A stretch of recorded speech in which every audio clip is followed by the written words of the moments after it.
هاي. النهارده باذن الله اخر يوم ليا في الامتياز، وده شفت النايت من 8 بالليل ل 8 الصبح. فانا لسه بادئ الشفت دلوقتي، ولسه جاي الكليه، لسه جاي المستشفى وانا جاي في السكه حصل لي اغرب حاجه نفسيه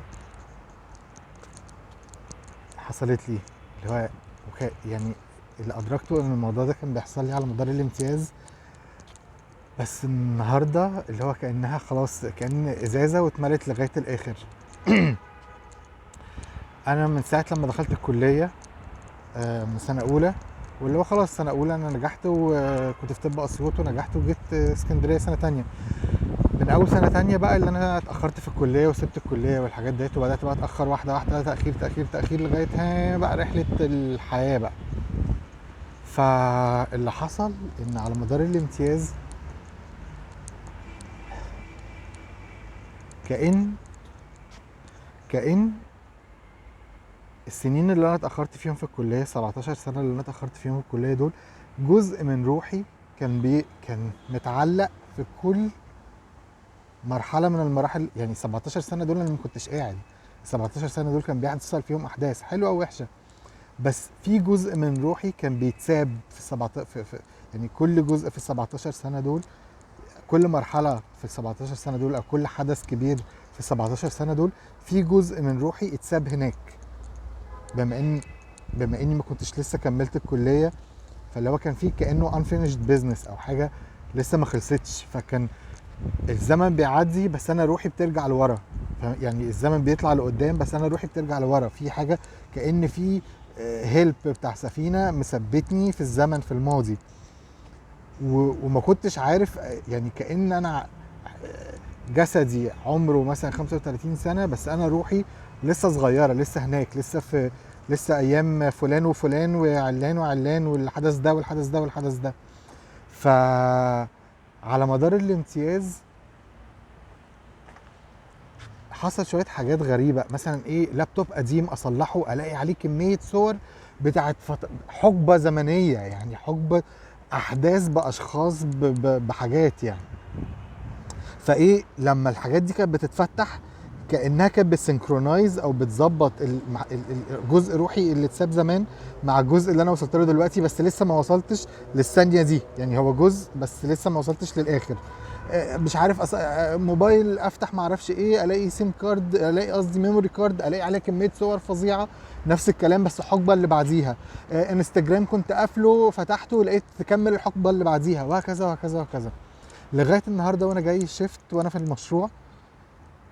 اخر بقى حقبه خالص، يعني حقبه بقى يعني الحقبه اللي ما كانش ليها صور، ما كانش ليها اي بروف، ما كانش ليها اي دليل، ما كانش ليها اي حاجه، حقبه مش موجوده غير في روحي وفي ذاكرتي وفي ذهني. دي جزء اللي هو مش عارف اوصلها ازاي ومش عارف اشرح اللي انا حاسه، بس انا حاسس كأن المشروع بيقرب من محطة الرمل للكلية، هو ماشي لقدام وانا ذاكرتي ماشيه معاه لغايه لما اتلاقت. يعني انا نزلت مع المشروع كأن الثانيه اللي انا نزلت فيها في المشروع دي هي الثانيه اللي بتجمع بين الماضي والمستقبل والحاضر. مش قادر افهم، مش قادر اشرح ازاي، بس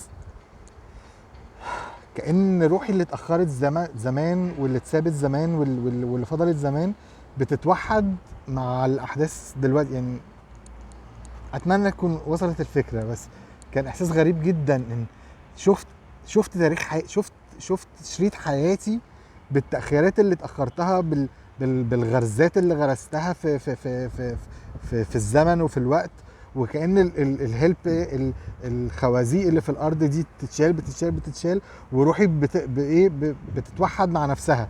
يعني كأن بس فكان احساس غريب جدا، والاول مره احس ان اللحظه يعني ده اول شيفت في حياتي، هو اخر شيفت في الامتياز بس ده اول شيفت في حياتي احس فيه ان انا ماشي مظبوط، ان انا خلاص مفيش unfinished business، خلصت كل unfinished business، وان انا بادئ بقى بدايه جديده تماما. والسلوجان بتاعي للسنه الجديده باذن الله نيو يير نيو ستارت. فربنا يخليها سنه علينا كلنا تبقى جديده وسعيده وكلها نيو يير نيو ستارت، باحداث جديده، بمغامرات جديده، وبجد 17 سنه اللي اتاخرتهم دول انا فخور بيهم جدا. وكانت يعني هيل اوف رايد، واللي هو اتعلمت وشفت وطفت وشفت زي ما بيقولوا يعني.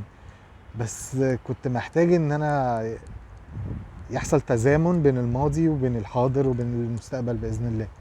فكنت حابب ان انا اوثق اللحظه دي، علشان ده كان موضوع غريب، وعلشان يمكن قدام باذن الله لو ربنا اداني العمر وشفت الفيديوهات دهيت، الله اعلم تاثيرها هيبقى عليا ايه. ممكن ابقى محتاج بوش، ابقى محتاج تشجيع، ابقى محتاج ثقه في نفسي. فكنت حابب اوثق اللحظه دي، ودي لحظه تتوثق في الحياه يعني، اللي هو مش كل يوم هتخرج، ومش كل يوم هكمل ال 17 سنه اللي انا اتاخرتهم يعني.